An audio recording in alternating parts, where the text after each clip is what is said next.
नमस्कार दोस्तों, मैं धनराज कुमार स्काई टीचिंग के ऑनलाइन प्लेटफॉर्म पर आप सभी दोस्तों का स्वागत करता हूं।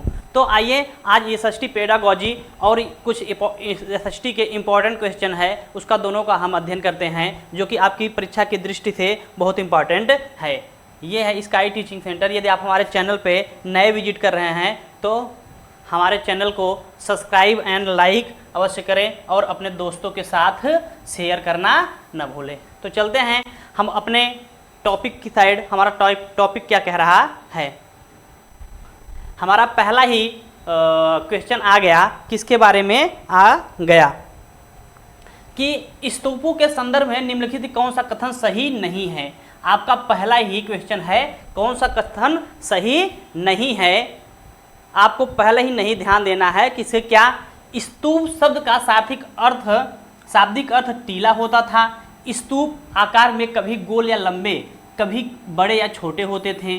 क्या दूसरा कथन कह रहा है कि सभी स्तूप में बुद्ध या उनके अनुयायियों के शरीर के अवशेष अथवा उनके द्वारा प्रयुक्त कोई एक डिब्बे में रख जाते थे, जिसे धातु मंजूषा कहते थे। या तीसरा कह रहा है कि स्तूपों के चारों ओर परिक्रमा हेतु बना वृत्ताकार पथ प्रदक्षिणा पथ कहलाता था। और क्या चौथा बोल रहा है कि प्रदक्षिणा पथ को रेलिंग से घेर दिया जाता था, जिसे तोरण कहते थे। इसमें से आपको कौन सा सही नहीं है वो बताना है। इसमें से कौन सा सही नहीं है उसको बताना है। तो आपका स्तूप का शाब्दिक अर्थ टीला होता है। स्तूप में आकार में कभी गोल या लंबे बनाए जाए, बिल्कुल सही बात है। और सभी स्तूपों में बुद्ध या उनके अनुयायियों के शरीर के अवशेष तथा उनके द्वारा प्रयुक्त कोई चीज एक डिब्बे में रख जाते थे, इसे धातु मंजूषा कहते थे, बिल्कुल सही बात कह रहा है। और तीसरा कह रहा है स्तूप के चारों ओर परिक्रमा हेतु बना वृत्ताकार जो होता था पथ प्रदक्षिणा कहते थे। और प्रदक्षिणा पद को रेलिंग से घेर दिया जाता था, जिसे तोरण नहीं कहते थे, जिसे क्या कहते थे, वेदिका कहते थे। क्या कहते थे, वेदिका कहते थे। आपको क्या कहते हैं, उसको वेदिका कहते थे। तो आपका यही तोरण की जगह वेदिका हो जाएगा, क्योंकि उसे तोरण नहीं वेदिका कहते थे। तो यही क्वेश्चन आपका हो जाएगा गलत, और हमसे पूछा नहीं है तो गलत वाला ही हो जाएगा सही, क्योंकि हमसे पूछा ही गलत है। तो निगेटिव पूछा है तो हमें निगेटिव का भाई हो जाएगा। तो आपका आंसर हो जाएगा डी। ठीक है, आंसर क्या हो जाएगा, डी। बाकी ये सब गलत हो जाएंगे। ठीक है, चलते हैं अगले क्वेश्चन की तरफ। हमारा अगला क्वेश्चन क्या कह रहा है। अच्छा, ईंटों और पत्थरों तथा इमारतों के बारे में थोड़ी सी हम चर्चा कर लेते हैं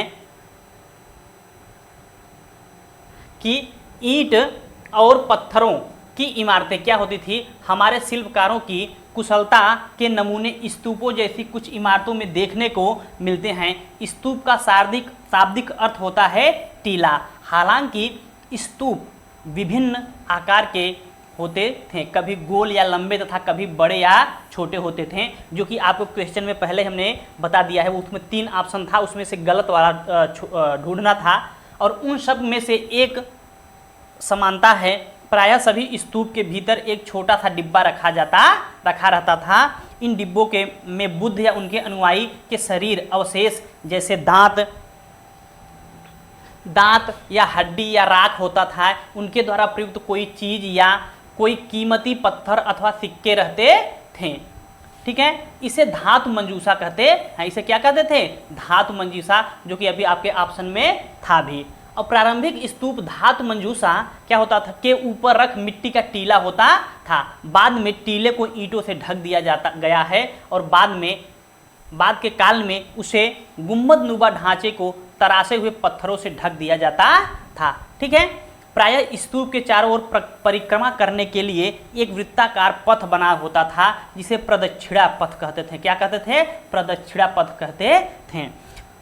इस रास्ते को रेलिंग से घेर दिया जाता था, जिसे वेदिका कहते थे। वहां पे आपको वेदिका की जगह क्या दिया था, रेलिंग दिया था, तोरण दिया था। लेकिन तोरण नहीं, उसे क्या कहते हैं, वेदिका कहते हैं। और घेर दिया जाता था, जिसे वेदिका प्रवेश द्वार बने होते थे। रेलिंग तथा तोरण प्रायः मूर्ति कला की सुंदर कलाकृतियों से सजे होते थे। ठीक है, तो ये रहा आपके कुछ फैक्ट। चलते हैं अगले स्लाइड पर। हमारा अगला स्लाइड क्या कह रहा है।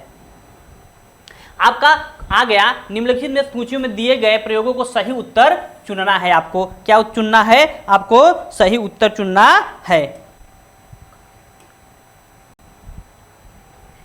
क्या पूरा पाषाण काल कब से शुरुआत है? 1000 ईसा पूर्व से शुरुआत है। जो मध्य पाषाण काल है वो 2500 ईसा पूर्व से लेकर 19 वर्ष तक 19 वर्ष पूर्व स्टार्ट है। या महापाषाण काल 12,000 वर्ष पूर्व से 1000 वर्ष पूर्व तक माना जाता है। या जो उत्तर पाषाण काल है क्या है 20 लाख वर्ष पहले से पूर्व से 12,000 वर्ष तक पूर्व माना जाता है। तो आपको आंसर देना है इसमें से। क्या जो पूरा पाषाण काल है क्या होता है 20 लाख वर्ष से किसमें माना जाता है? 20 लाख वर्ष से माना जाता है 12,000 वर्ष पूर्व तक माना जाता है। और दूसरा जो है आपका मध्य पाषाण काल 12,000 वर्ष से पूर्व से लेकर कब तक माना जाता है? 10,000 वर्ष तक पूर्व माना जाता है। और जो महापाषाण काल हो गया क्या हो गया? महापाषाण काल 2500 वर्ष पूर्व से 1900 वर्ष पूर्व तक माना जाता है। जो उत्तर पाषाण काल हो गया तो आपका कब से माना जाता है? शुरुआत से 10,000 वर्ष पूर्व तक माना जाता है। तो आपका होगा 4 3 2 1। तो 4 3 2 1 किसमें है? 3 1 3 1 इसमें है 4 3 2 1। आपका आंसर हो जाएगा बी फॉर बॉम्बे। ठीक है, चलते हैं अगले क्वेश्चन की तरफ। हमारा अगला क्वेश्चन क्या कह रहा है? क्वेश्चन नंबर 3 है। क्वेश्चन नंबर 3 है कि मध्य पाषाण युग में आए नए बदलाव के संदर्भ में निम्नलिखित में कथन पर विचार कीजिए कि मध्य पाषाण काल में कौन कौन से परिवर्तन हुए थे। अब बदलावों में तापमान में वृद्धि हुई और घास के मैदान विकसित होने लगे। क्या ऐसा है? इसी काल में मछली के भोजन का महत्वपूर्ण स्रोत बनी। इसी काल में मछली को सबसे ज़्यादा अधिक मात्रा में खाया जाने लगा। गेहूं, जौ और धान जैसे अनाज प्राकृतिक रूप से उगने लगे। उपर्युक्त कथनों में से कौन सा असत्य है? आपको कौन सा असत्य यानी गलत चुनना है। आपको थोड़ा सा यहीं ध्यान देना है कौन सा असत्य है। ठीक है, आपको कौन सा असत्य चुनना है। ठीक है,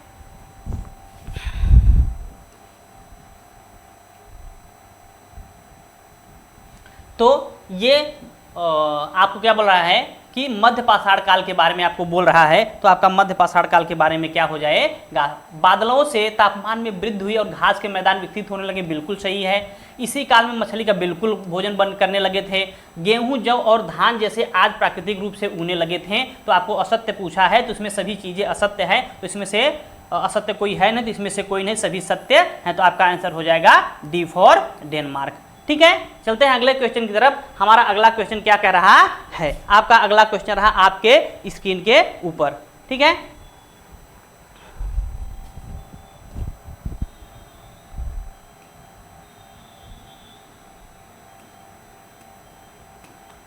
महाजनपद के संदर्भ में निम्नलिखित कथनों पर विचार कीजिए। और आपको क्या है? लगभग 3000 वर्ष पूर्व कुछ जनपद अधिक महत्वपूर्ण हो गए, इन्हें महाजनपद कहा जाने लगा। ठीक है, और दूसरा क्या कह रहा है आपका कि महाजनपद की कई राजधानियों में किलेबंदी की गई थी और अधिकतर महाजनपद एक राजधानी होती थी और राजा सेना रखने लगे थे जिससे वेतन दिया जाता था। वेतन का संपूर्ण भुगतान आहत सिक्कों के रूप में, मतलब संपूर्ण भुगतान आहत सिक्कों के रूप में किया जाता था। तो इसमें से कौन सा सही, उपर्युक्त कथनों में से कौन सा सही नहीं है? आपको सही नहीं ढूंढना है। आपको क्या ढूंढना है? सही नहीं ढूंढना है।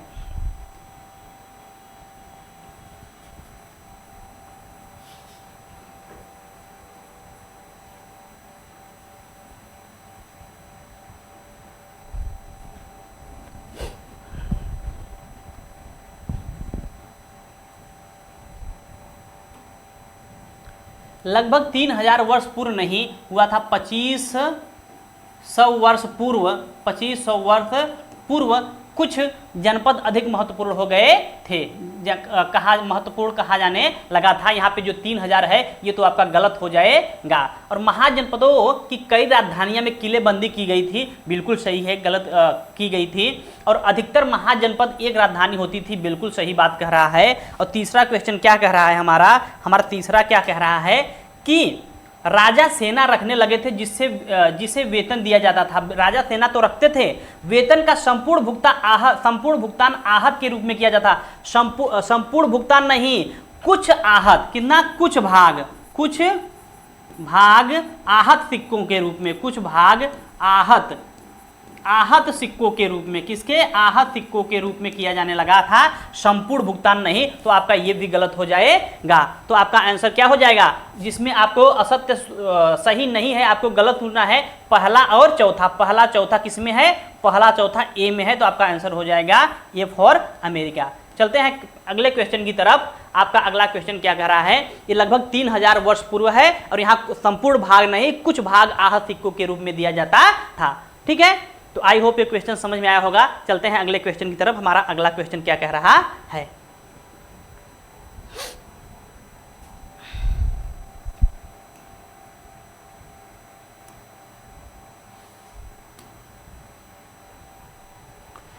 अशोक के साम्राज्य में अलग अलग धर्मों के मानने वाले लोग थे।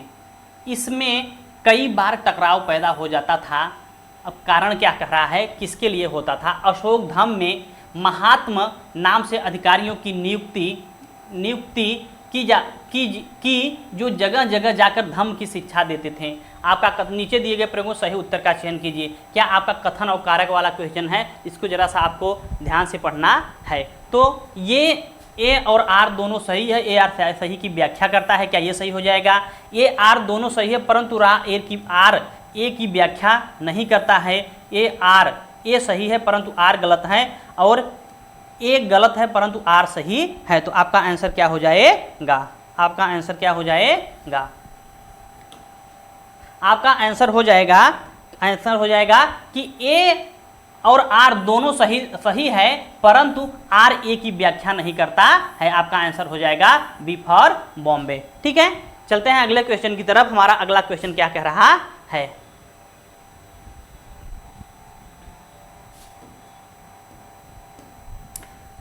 निम्नलिखित कथनों पर विचार कीजिए। क्या कह रहा है, नयनार एवं अलवर संतों के संबंध में निम्नलिखित कथनों पर विचार। देखिए नयनार क्या होते थे, जो नयनार थे, क्या थे नयनार, वो क्या होते थे, वो शैव भक्त होते थे। कौन होते थे, वो शैव की उपासना करने वाले होते थे। और जो वैष्णव होते थे वो किसकी उपासना करते थे, जो अलवार होते थे, वो अलवार होते थे, वो विष्णु उपासक, विष्णु यानी वैष्णव होते थे, यानी विष्णु या वैष्णव होते थे। क्या होते थे, वैष्णव होते थे। ठीक है, और ये कहाँ होते थे, ये सभी कहाँ पर पाए जाते थे, दक्षिण भारत के संत थे। कहाँ थे, दक्षिण भारत के संत थे, दक्षिण भारत के थे। और इसमें दक्षिण भारत के, और ये कब के थे, ये 7वीं शताब्दी में, कब के थे, 7वीं शताब्दी में। कब, 7वीं शताब्दी में, और 7वीं शताब्दी में होते थे। और इनमें क्या होते थे, सभी जातियों के लोग होते थे। क्या होते थे, इनमें, कैमरा यहाँ तक दिख रहा है, यहाँ सभी जातियों के लोग होते थे। कहाँ, इनमें सभी जातियों के लोग होते थे। कहाँ होते थे, सभी जातियों के लोग होते थे, सभी जातियों के लोग होते थे। ऐसा नहीं इसमें कोई एक विशेष वर्ग होता था। ठीक है, तो ये था इसके बारे में कुछ कि नैनवार क्या होते थे, वो शैव होते थे, और जो वैष्णव होते थे उसे अलवार कहते थे। ये दक्षिण भारत में निवासी थे और ये 7वीं शताब्दी के लगभग थे। किसके, 7वीं शताब्दी के। ठीक है,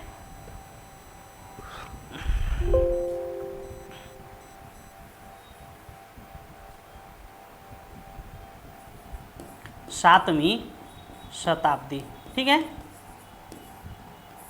चलते हैं। अब क्या कर रहा है आपका क्वेश्चन, क्या कह रहा है, आपका क्वेश्चन कह रहा है कि निम्नलिखित कौन सा कथन असत्य है। आपको कौन सा गलत ढूंढना है, क्या ढूंढना है, गलत। आपको इसमें से कौन सा गलत ढूंढना है, आपको कौन सा इसमें से गलत ढूंढना है। नयनार वैष्णव संत थे, वैष्णव संत थे जबकि अलवार शैव थे। नहीं, आपको ये क्या है, गलत है। क्या है ये, जो नैनवार थे वो क्या थे, शैव थे, और जो अलवार थे वो क्या थे, वो वैष्णव थे। ये संत सभी जातियों के नहीं बल्कि कुछ जातियों के होते थे। तो ये भी आपका क्या हो जाएगा, नहीं, ये संत सभी जातियों के नहीं बल्कि कुछ समृद्ध, नहीं, उसमें सभी जातियों के लोग होते थे। और ये संत बौद्ध एवं धर्म के प्रशंसक नहीं थे। ये क्या थे, प्रशंसक, ये बड़े प्रशंसक नहीं थे, वो विरोधी थे। क्या थे, विरोधी थे। क्या थे, विरोधी थे। ठीक है, तो आपका ये आंसर भी गलत हो जाएगा। नैनार एवं अलवार घुमक्कड़ साधु संत थे। हाँ, एक जगह से दूसरी जगह आते जाते रहते थे, आते जाते रहते थे। इसमें से नहीं, एक जगह आते जाते नहीं रहते, ये भी आपका गलत हो जाएगा। तो आपका आंसर हो जाएगा 6 का, सॉरी, ये असत्य आपको पूछना है। हाँ, तो असत्य ये सही हो जाएगा। तो आपको क्या देखना है, अरे यार, आपको असत्य देखना है, ये सही है। तो आपका असत्य इसमें से तीनों है, तो ए और बी सी तीनों गलत है, तो आपका सही हो जाएगा ए। ठीक है, ये बाकी ये ही सही है। ठीक है, चलते हैं अगले क्वेश्चन की तरफ। हमारा अगला क्वेश्चन क्या कह रहा है,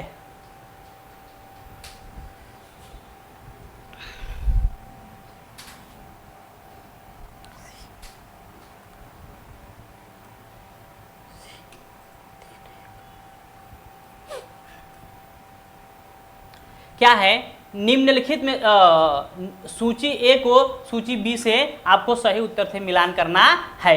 क्या जो बुद्ध थे वो क्या करते थे, बुद्ध थे क्या नाम घर में शंकर देव विष्णु की पूजा करते थे, या निजामुद्दीन औलिया किसकी करते थे, नैनार सूफी संत की पूजा करते थे, या अलवार। आपको ये नहीं समझ में आ रहा है तो नैनार जो थे वो किसकी पूजा करते थे, वो शिव की पूजा करते थे। और जो अलवार हैं वो किसकी पूजा करते थे, अलवार जो है वो विष्णु की पूजा करते थे। तो आपका हो जाएगा डी का पांचवा हो जाएगा, डी का पांचवा हो जाएगा, और ई का कौन सा हो जाएगा, दूसरा। पांचवा और दूसरा लास्ट में देख लो, अगर इसमें है पांचवा दूसरा नहीं है, इसमें है नहीं है, इसमें है पांचवा दूसरा नहीं, इसमें है, तो आपका आंसर क्या हो जाएगा, यही हो जाएगा।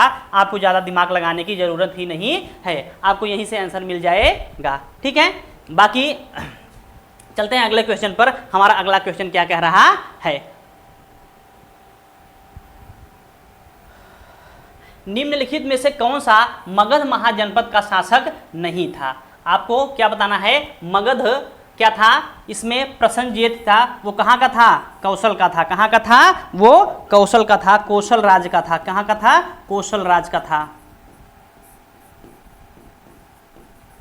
तो आपको देखना, चलो थोड़ा सा इसके बारे में पढ़ देते हैं। पहले था हर्यक वंश, कौन सा था,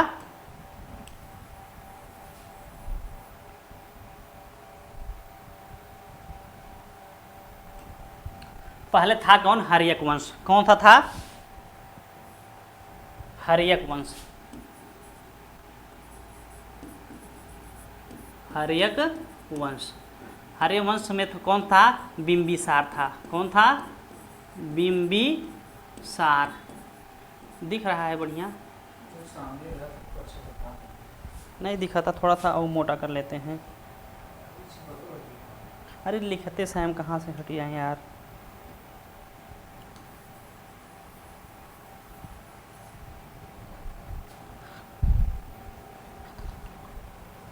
पहला था हर्यक वंश। कौन सा था पहला, हर्यक वंश। हर्यक वंश, उसका उत्तराधिकारी कौन था, बिंबिसार। कौन था, बिंबिसार।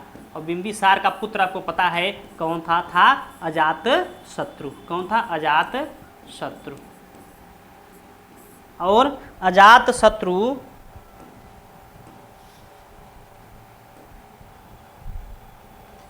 उसके बाद आता है शिशुनाग वंश। उसके बाद कौन सा आता है, शिशुनाग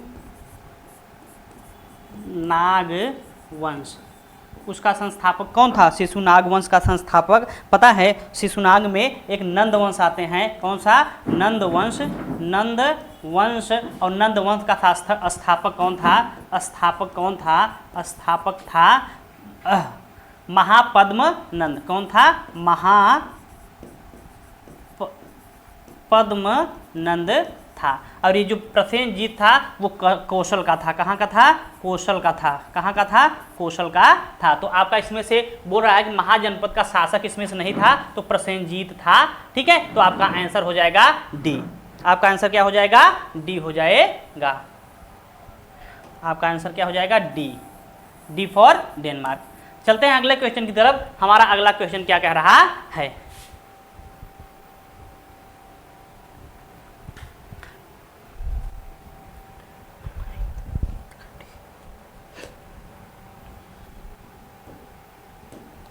कि चोल अभिलेख भूमि की विभिन्न कोटियों के संदर्भ में सूची ए को सूची 2 से सुमेलित कीजिए तथा नीचे दिए गए कूट की सहायता से सही उत्तर का चयन कीजिए। क्या जो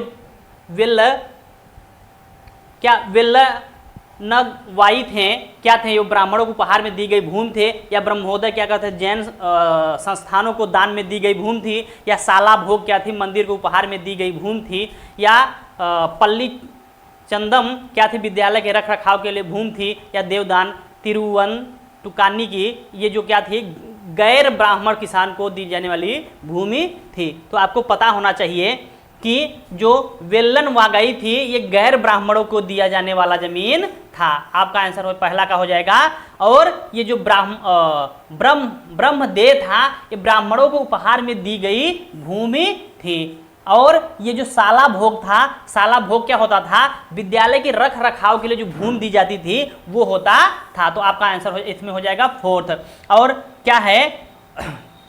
और पल्ली चंदम क्या थी? ये जैन संस्थानों को दान दी गई भूमि थी। और आपका ये पांचवा हो जाएगा, हाँ पूछक तीसरा, 1 2 3 4 5। और इसका जो है देवदान तिरुवंतपुरम मंदिर को उपहार में दी गई भूमि होती थी। तो आपका आंसर देखना है, पहले 5 पहले आ जाएगा, 5 आ जाएगा, पहले 5 आएगा, फिर क्या आएगा दूसरा का, फिर 5 के बाद क्या आ जाएगा दूसरे का 1 आ जाएगा, 5 1, फिर तीसरे का क्या होगा? तीसरे का 4 हो जाएगा, और उसके बाद 5 1 4, और तीसरे का 2 हो जाएगा, उसके बाद इसका क्या हो जाएगा? 3 हो जाएगा। 51 423 आपको ढूंढना है। तो 51 423 नहीं है, 51 423 आपका डी में है। तो आपका आंसर हो जाएगा डी हो जाएगा। ठीक है, चलते हैं अगले क्वेश्चन की तरफ। हमारा अगला क्वेश्चन क्या कह रहा है? Question number 10। क्वेश्चन नंबर 10 देखना है आपको।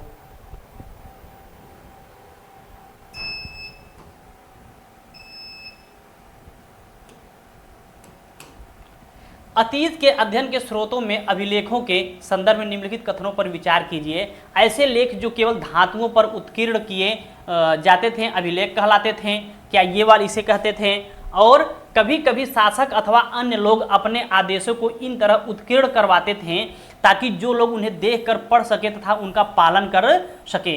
कुछ अन्य प्रकार के अभिलेखों में राजाओं तथा रानियों के सहित अन्य स्त्री पुरुषों को भी अपने कार्यों में विवरण देने का उत्कीर्ण करवाया, उत्कीर्ण मतलब उस पर लिखवाया करता था। उपर्युक्त में थे कौन सा कथन असत्य है? आपको सत्य नहीं असत्य ढूंढना है। आपको क्या ढूंढना है? असत्य ढूंढना है। तो क्या बोल रहा है? ऐसे लेख जो केवल नहीं, ये धातु नहीं, धातु और पत्थर दोनों पर उत्कीर्ण करवाया, केवल धातु पे नहीं। किस पे? धातु और ये धातुओं, धातु प्लस पत्थर दोनों पर उत्कीर्ण करा। किस पे? दोनों पर लिखे जाते थे, उत्कीर्ण करवाते थे। किस पे? दोनों पर उत्कीर्ण करवाते थे। तो आपका पहला ही आंसर हो जाएगा गलत। और आपसे पूछा है असत्य। और कभी कभी शासक अथवा अन्य लोग अपने आदेशों को इस तरह उत्कीर्ण करवाते थे ताकि उन्हें देखकर लोग पढ़ सके और उसका पालन कर सकते। बिल्कुल ये बात सही है। और क्या तीसरा क्या कह रहा है? कुछ अन्य प्रकार के अभिलेखों में राजाओं तथा रानियों के सहित अन्य स्त्री पुरुषों के भी अपने कार्यों के विवरण को उत्कीर्ण करवाया था। यानी अपने साथ साथ दूसरे पुरुषों का जो वर्णन था उसको उत्कीर्ण यानी लिखवाया था। ठीक है, तो ये बात भी सही है। तो आपका पहला बात वो केवल धातु नहीं, पत्थर और धातु दोनों पर लिखवाए गए थे। तो आपका यही बात गलत हो जाएगा। और हमसे पूछा असत्य है, तो इसमें असत्य केवल 2, केवल 3 नहीं, केवल ए भर हो जाएगा। तो आपका आंसर हो जाएगा पहला, हाँ पहला केवल ए ही सही हो जाएगा। चलते हैं अगले क्वेश्चन की तरफ। हमारा अगला क्वेश्चन क्या कह रहा है?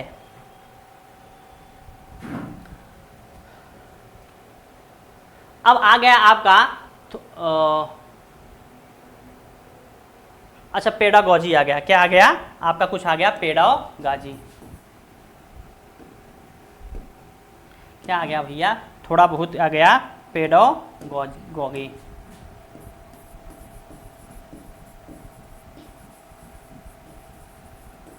आपको ध्यान से पढ़ना है, उसके बाद आपको उत्तर देना है।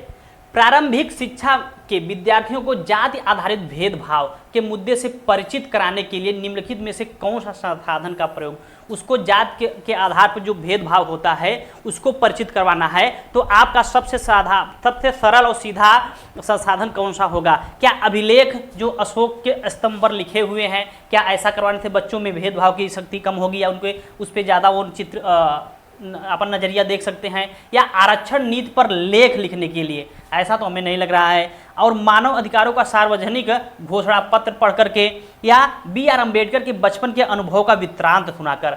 हमें इसमें से सबसे ज़्यादा प्रभावशाली क्या रख रहा है कि डॉक्टर भीमराव अम्बेडकर के बचपन के अनुभवों का जो उसका वृत्तांत स्टोरी सुना करके उससे बच्चे ज़्यादा कनेक्ट कर पाएंगे। तो भेदभाव से क्या कि अनुभव उनके साथ क्या क्या हुआ था, कैसे लोग उनके साथ भेदभाव करते थे, इसके बारे में बता देंगे। तो आपका आंसर क्या हो जाएगा? डी फॉर डेनमार्क, आपका चौथा आंसर सही हो जाएगा। ठीक है, चलते हैं अगले क्वेश्चन पर। हमारा अगला क्वेश्चन क्या कह रहा है? हमारा अगला क्वेश्चन क्या कह रहा है? निम्नलिखित में से कौन सी शिक्षण विधि जेंडर क्या है, जेंडर संवेदीकरण पढ़ाने के लिए सर्वोत्तम विधि है? क्या आप डिस्कशन करते हैं, क्या प्रदर्शन करते हैं, क्या लेक्चर व्याख्यान मेथड, या प्रश्न विधि? आपको सबसे जेंडर संवेदीकरण को आपको पढ़ाने के लिए सबसे उत्तम तरीका आपका कौन होना चाहिए? ठीक है, आपका सबसे उत्तम तरीका क्या होगा? क्या प्रदर्शन आप उसको प्रदर्शन कर सकते हैं? ऐसा कुछ है नहीं। आप लेक्चर मेथड का तो प्रयोग कर ही नहीं सकते हैं, और प्रश्न विधि यहाँ पर उपयोगी, लेक्चर मेथड यहाँ पर उपयोगी नहीं है, तो आपका डिस्कशन हो जाएगा। ठीक है, आपका पहला ही आंसर हो जाएगा डिस्कशन। ठीक है, चलते हैं अगले क्वेश्चन की तरफ। हमारा अगला क्वेश्चन क्या कह रहा है?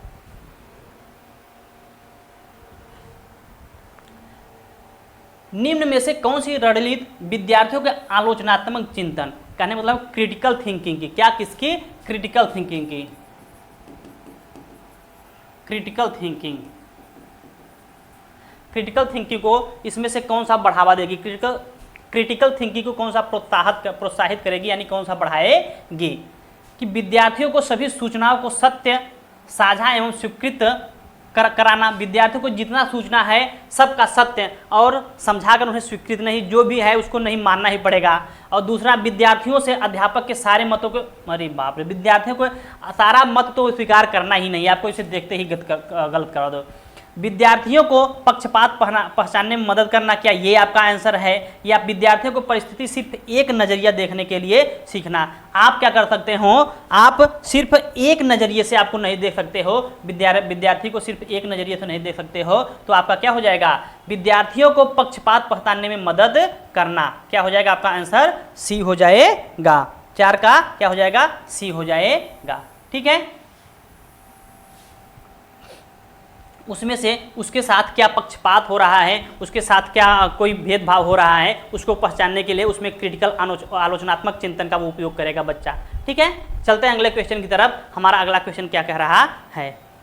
अगला क्वेश्चन है कि निम्नलिखित में कौन सा सामाजिक विज्ञान शिक्षण विधि विद्यार्थियों की प्रस्ताव करने में कि तार्किक बहस करने की, जवाबी तर्क देने और तथ्यों तथा विचारों को प्रस्तुत करने में क्षमता विकसित करती है? क्या वाद विवाद है, क्या डिस्कशन है, या फील्ड वर्क है, या प्रोजेक्ट वर्क है? तो वाद विवाद विधि होगी, डिबेट होगा, या डिस्कशन होगा, या फील्ड वर्क होगा, या प्रोजेक्ट वर्क होगा। तो आपको इसमें से कौन सा सही है?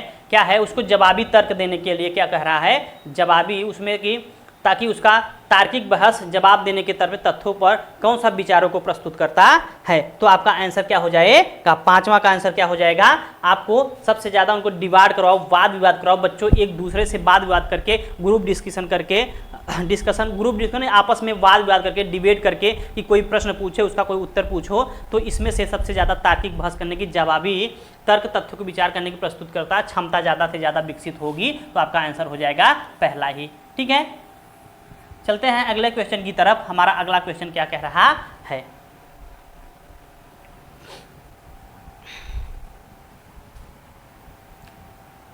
आपका क्वेश्चन नंबर 6।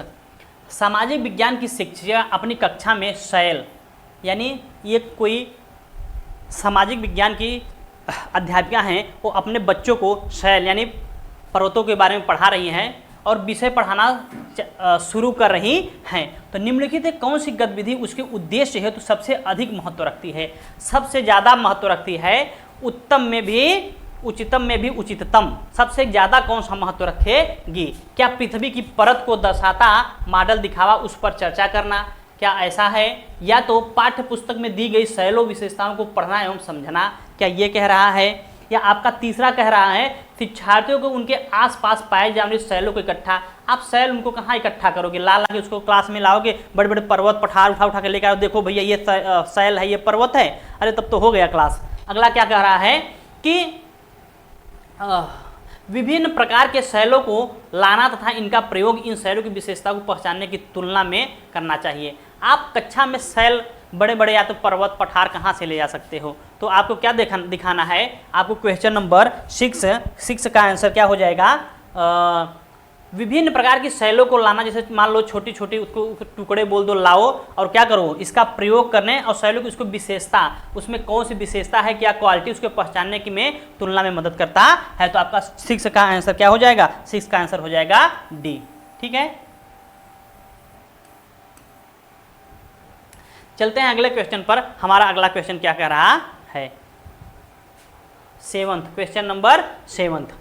निम्नलिखित में से सामाजिक विज्ञान पाठ्यचर्या आपको देखना है किसमें? पाठ्यचर्या में, कैरिकुलम में देखना है। कैरिकुलम में, पाठ्यचर्या में आप थोड़ा सा क्वेश्चन ध्यान से देखिएगा, नहीं तो आप दिक्कत हो जाएगी आपको। कौन सी विद्यमान बाधाएं हैं? क्या विद्यालयों में विद्यमान शिक्षण शास्त्रीय प्रथाएं या अच्छा प्रदर्शन तथा उच्च अंक प्राप्त करने वाला दबाव क्या है? इसमें से आपको कौन सी पाठ्यचर्या में विद्यमान बाधा है? आपको स्कूल में बाधा नहीं है। और वैज्ञानिक अन्वेषक तथा कौशल निर्माण का अभाव, ऐसा क्या है? आपको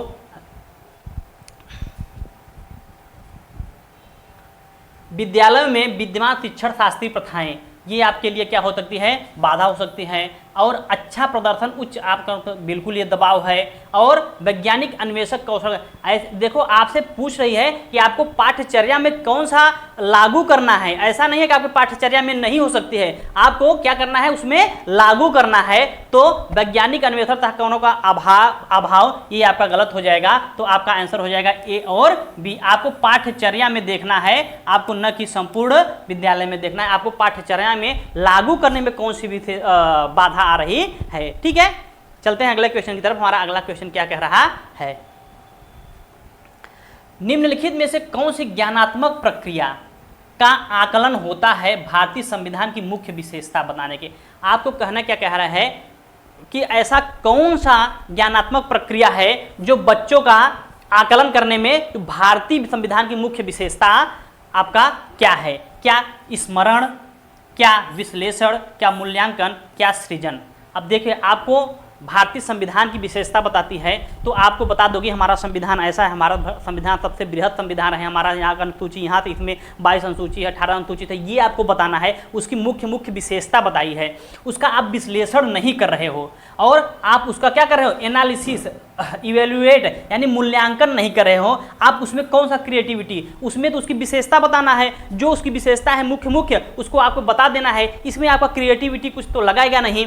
यहाँ पे स्मरण जरूर है, स्मरण जरूर है, लेकिन आपको क्या करना है? स्मरण के साथ साथ आपको क्या देखना है? यहाँ पे मेमोराइजेशन नहीं है, आपको यहाँ पे रिकॉल है। आपको इंग्लिश पे देखना है, क्या है? रिकॉल। आपको रिकॉल देखना है। जब आप उसकी कुछ विशेषताओं को पढ़ोगे, बताओगे, तो आप उसको रट्टाफिकेशन मारने की बात नहीं हो रही है, यहाँ पे उसको रिकॉल करने की बात हो रही है। क्या करने की बात हो रही है? रिकॉल करने की बात हो रही है। तो आपका आंसर हो जाएगा ए। रिकॉल, स्मरण करने का तात्पर्य ये नहीं है आपकी उसको रट्टा मारने, कंठस्थीकरण करने का, ऐसा बात नहीं है। रिकॉल मतलब उसको याद करके, क्या करके? याद करके वो बताने की विशेषता की वो कोशिश कर रहा है। तो आपका आंसर हो जाएगा ये। थोड़ा सा आपको इसको ध्यान दीजिए, नहीं आपको लगेगा कि ऐसा ये आंसर गलत है। आपको इंग्लिश देख लेंगे तो आपको इंग्लिश में आपको ऐसा नहीं होगा। ठीक है, आपको इंग्लिश में ऐसा नहीं होगा।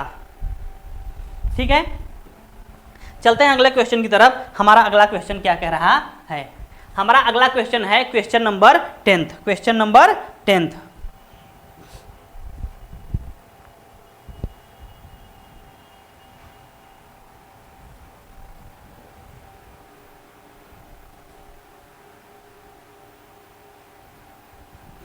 अच्छा, क्वेश्चन नंबर 9th आ गया।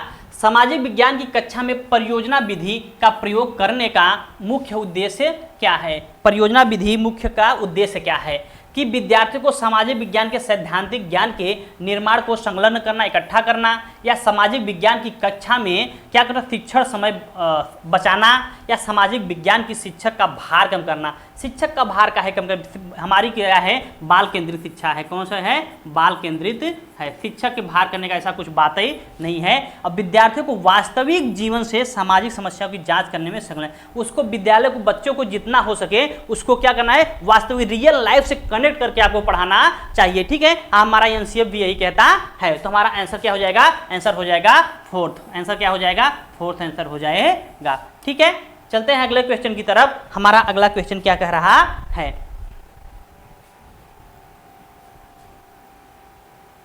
क्वेश्चन नंबर हमारा क्या हो गया? 10वां आ गया। क्वेश्चन नंबर क्या आ गया? 10वां आ गया।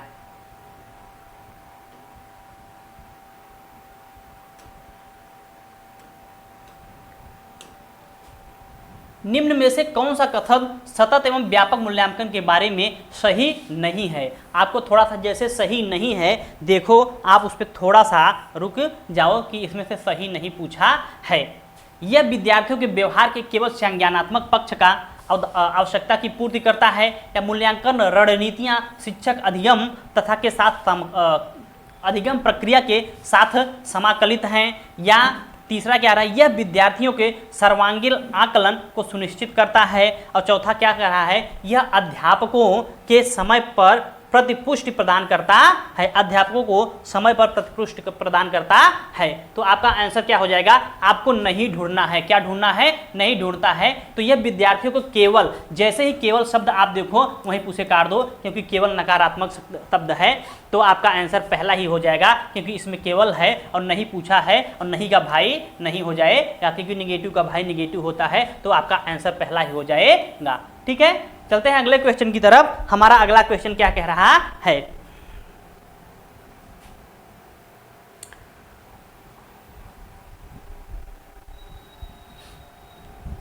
निम्नलिखित में से कौन सा कथन सही नहीं है? आखेटक मतलब शिकारी जो होते थे, आखेटक मतलब शिकारी होते थे। क्या होते थे? शिकारी। खाद्य संग्राहक समुदाय एक स्थान से दूसरे स्थान पर क्यों जाते थे?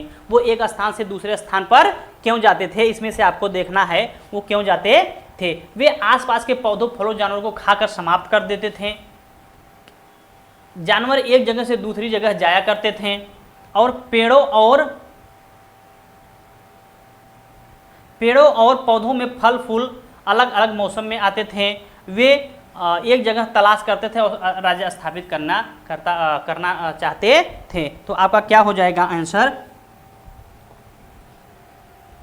इसमें से संग्रहक, इसमें से कौन सा कथन सही नहीं है? इसमें थोड़ा क्वेश्चन में गलत है।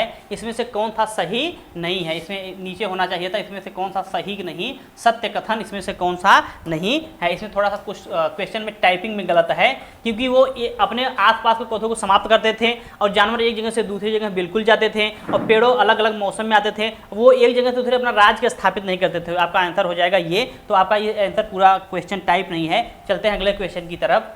हमारा अगला क्वेश्चन क्या है? Question number 12। क्वेश्चन नंबर 12, हमारा 12 क्या कह रहा है? निम्नलिखित में से दिल्ली सुल्तानों की काल अनुक्रमिक के व्यवस्थित कीजिए। क्या पहले गयासुद्दीन बलबन था, या खिज्र खां था, या फिरोज खां तुगलक था, या अलाउद्दीन खिलजी था? या इसको सही विकल्प को चुनना है। आपको क्या चुनना है? सही विकल्प को चुनना है।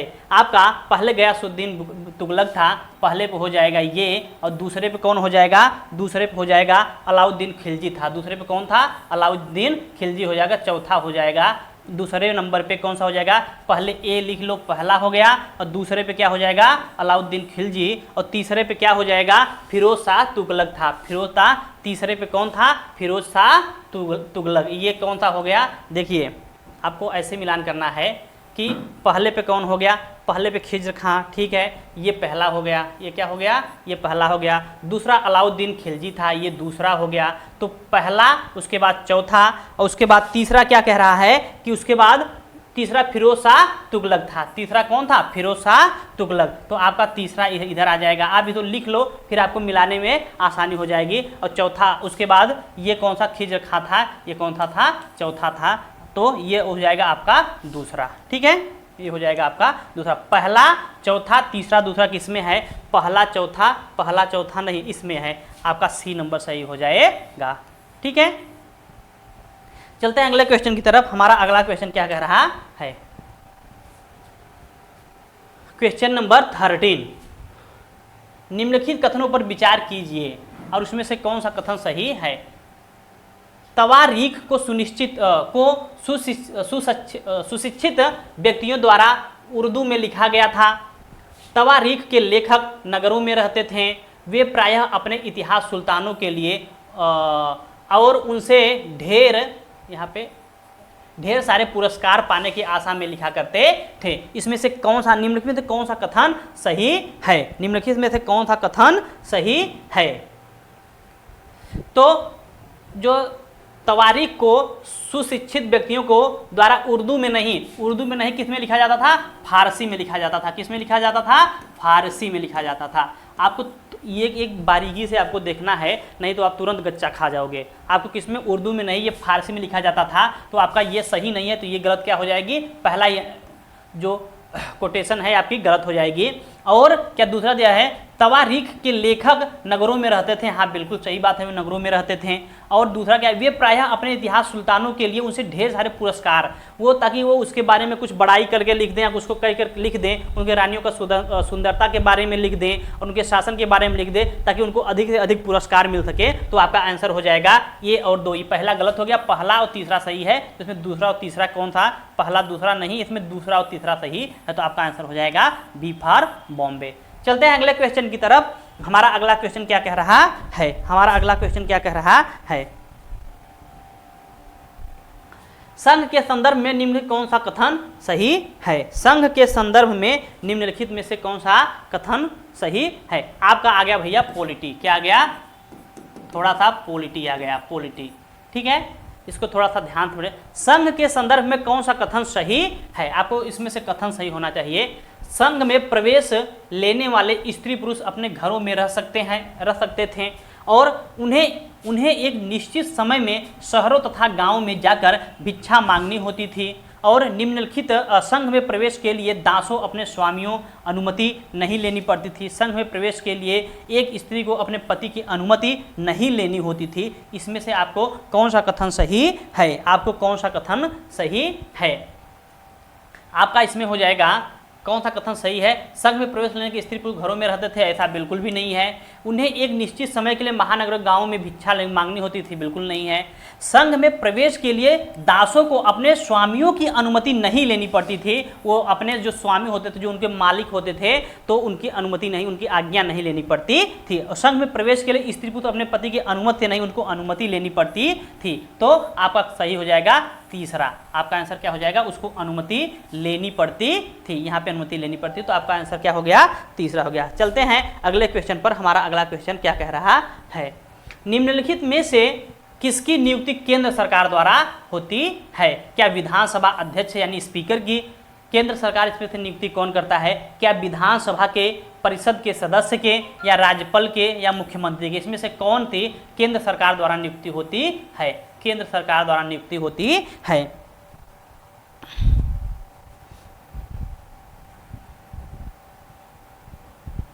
तो जो राज्यपाल है वो राज्यपाल की नियुक्ति केंद्र सरकार द्वारा होती है। तो आपका तीसरा नंबर सही हो जाएगा, ठीक है। चलते हैं अगले क्वेश्चन की तरफ। हमारा अगला क्वेश्चन क्या कह रहा है, मध्याह्न भोजन कार्यक्रम शुरू करने वाला पहला भारतीय राज्य कौन था।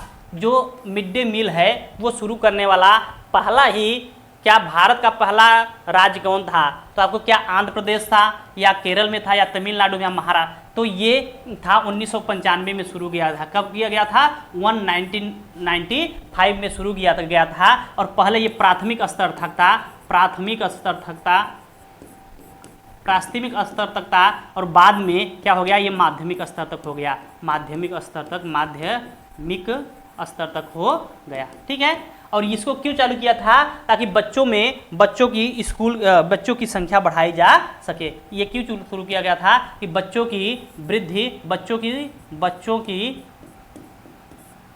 की संख्या बढ़ाई जा सके। किसकी? बच्चों की वृद्धि दर बढ़ाई जा सके, बच्चों की संख्या में वृद्धि की जा सके।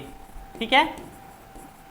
तो ये कौन सा था? तमिलनाडु था। कौन सा था? तमिलनाडु में। वो भी कब हुआ था? 1995 में स्टार्ट किया गया था। चलते हैं अगले क्वेश्चन की तरफ। हमारा अगला क्वेश्चन क्या कह रहा है? विधानसभा के सदस्य की नियुक्ति कौन करता है? विधानसभा के सदस्य की नियुक्ति कौन करता है? लोगों, जनता द्वारा चुने जाते हैं, मुख्यमंत्री द्वारा। इसमें जो विधानसभा के सदस्य होते हैं उसको विधानसभा के सदस्य किसके द्वारा चुने जाते हैं? क्या उन्हें मुख्यमंत्री नियुक्त करता है, राज्यपाल द्वारा नियुक्त किए जाते हैं, या प्रधानमंत्री द्वारा नियुक्त किए जाते हैं? जो विधानसभा का सदस्य होता है वो जनता द्वारा चुने जाते हैं। किसके द्वारा? जनता द्वारा चुने जाते हैं। तो आपका पहला ही आंसर सही हो गया। इसमें ज़्यादा व्याख्या करने की जरूरत नहीं है, क्योंकि आप लोग पहले से जानते हो। तो आपका आंसर हो गया ये। चलते हैं अगले क्वेश्चन की तरफ। हमारा अगला क्वेश्चन क्या कह रहा है? अच्छा, आज के लिए बस इतना ही था। तो यदि आप हमारे चैनल पे नए हैं तो हमारे चैनल को सब्सक्राइब कीजिए और हमारे अपने दोस्तों के साथ शेयर अवश्य कीजिए। और आपको ये सेशन कैसा लगा कमेंट में ज़रूर बताइए। तब तक के लिए जय हिंद।